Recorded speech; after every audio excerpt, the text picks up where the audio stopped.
98 ஆண்டுகளுக்கு முன்பே திருச்சபை நிறுவ திட்டம் விதைக்கப்பட்டது. எளிய உள்ளங்கள், ஆழமான விசுவாசம், வல்ல கர்த்தரின் வழி நடத்துதல் பாசிர் பாஞ்சாங் தமிழ் மெதடிஸ்ட் திருச்சபை உருவானது. என்ன வந்தாலும் எது நேர்ந்தாலும் இவர்களின் நம்பிக்கை குறையவில்லை. உள்ளத்தின் ஆத்ம தாகத்தின் அனல் தணியவில்லை.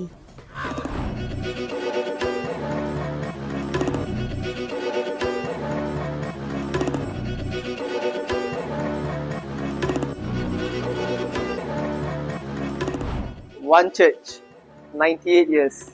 Welcome to our anniversary. Today is more than just an anniversary. It's a testament to God's grace through these generations. Join us now as we look back at the moments, the people, and the legacy that is PPTMC.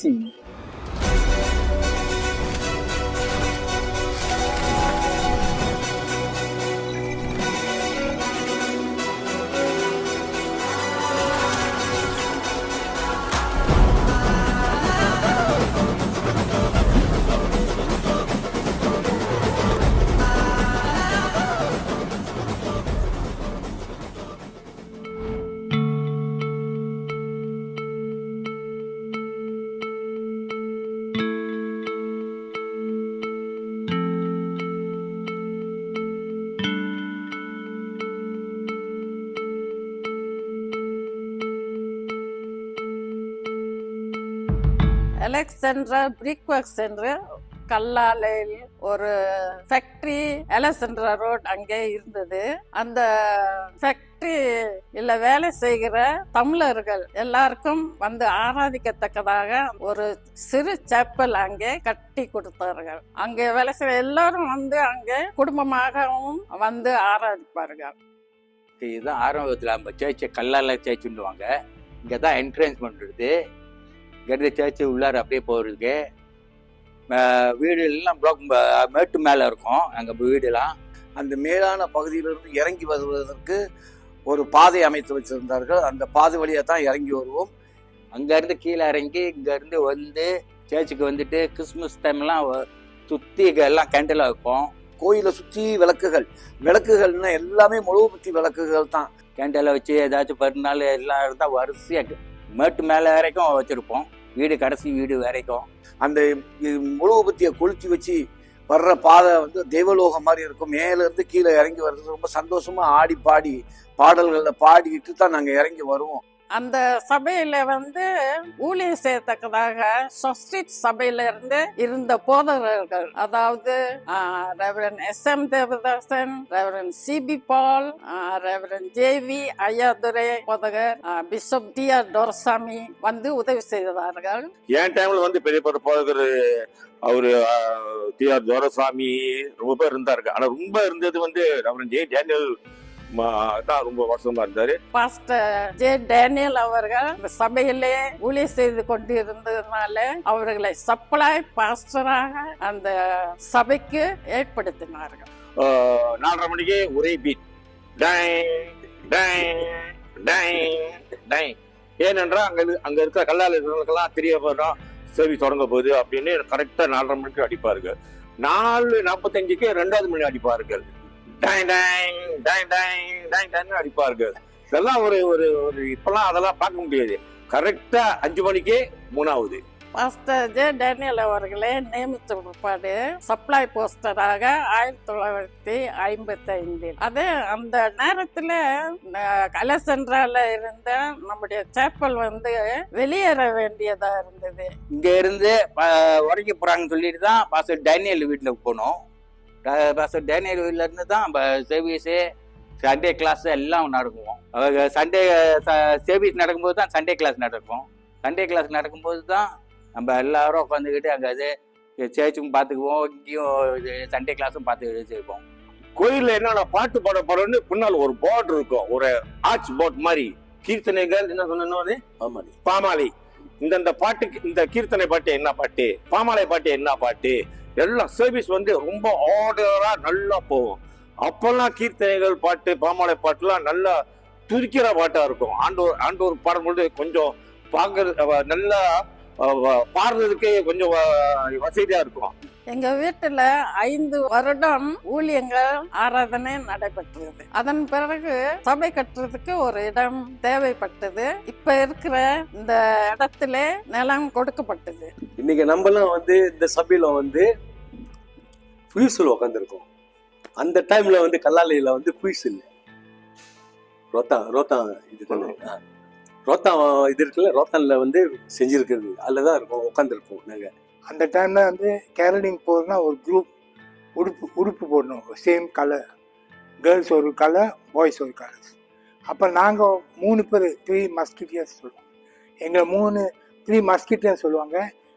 என்னையும் பால்ராஜ், ரூபன், சந்திர ரூபன். இப்போ ஒரு வீட்டுக்கு கேரளிங் போகிறதுனாலும் நாங்கள் 3 பேர் தனியாக போவோம்.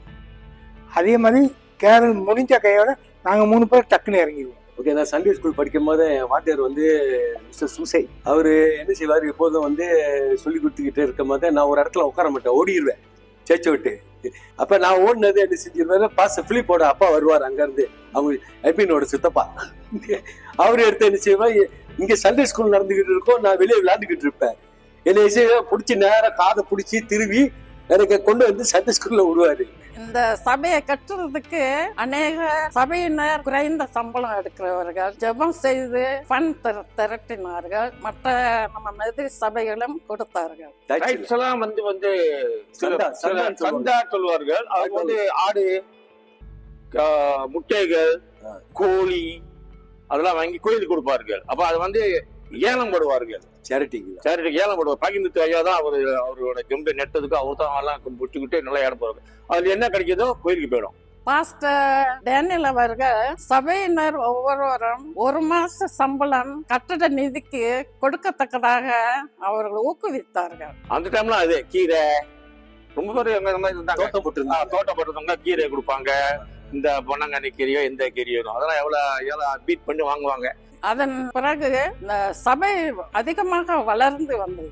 முதல் மாடி வந்து கட்டி ஆராதனை ஆரம்பித்து அநேக ஜனங்கள் வந்ததுனால இடம் கொள்ளாமல் இருந்தது. ஆகையால் நமது எல்சிசி மெம்பர்ஸ் வந்து 2வது மாடி கட்டடம் கட்டலாம் என்று முடிவு செய்தார்கள். அதற்கும் பணம் தேவையாக இருந்தது. அந்த பணம் திரட்ட பல நிகழ்ச்சிகள் நடைபெற்றது.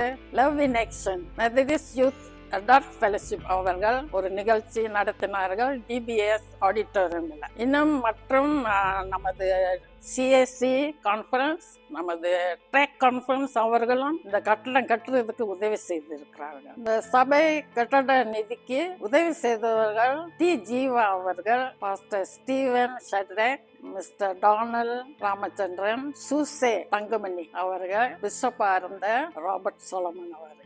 அதன் பிறகு இந்த 2வது மாடி கட்டி முடித்து ஆராதனை ஆரம்பித்தது. கர்த்தருக்கு ஸ்தோத்திரம். 5 தலைமுறைகள் ஆராதிக்கும் திருச்சபை கண்ணீரின் ஜபங்கள் ஏறெடுக்கப்பட்ட ஜபஸ்தலம். இன்று நாம் நிற்பது நம் முன்னோர்களின் ஜப நிறைவேற்றமே. அவர்கள் விசுவாசத்துடன் பாடிய பாடல்கள் இப்பொழுது புதிய குரல்களில் தொனிக்கிறது.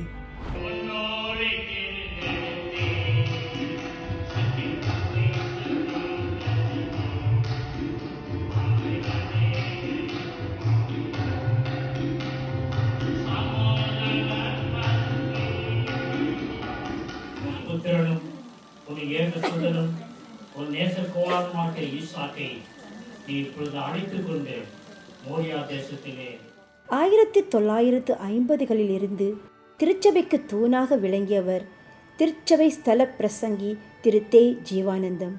இதோ அவருக்கு ஒரு நினைவஞ்சலி.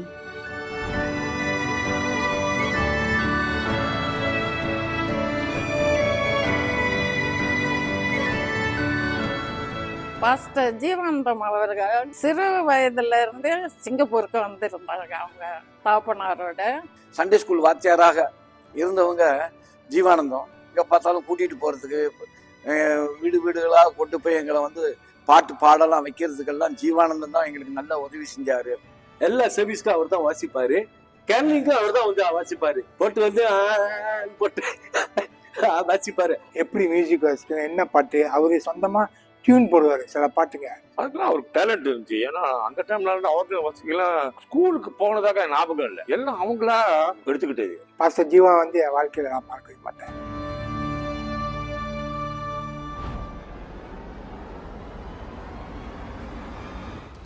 இது வெறும் கட்டடமோ இடமோ அல்ல, இது விசுவாசத்தார் கூட்டம். இது பாசிர் பாஞ்சாங் தமிழ் மெத்தடிஸ்ட் திருச்சபை. வேதங்கள் களைந்து தலைமுறைகள் ஒன்றிணையும் ஸ்தலம். ஜீவனுள்ள ஆண்டவரோடு நடக்கும் சாட்சியின் குடும்பம். 100வது ஆண்டை நோக்கி முன்னேறும் நமக்கு வெற்றி வேந்தனாக கிறிஸ்து முன்னே செல்கின்றார். ஜெயக்கொடி ஏந்தி அவர் பின் செல்லுவோம்.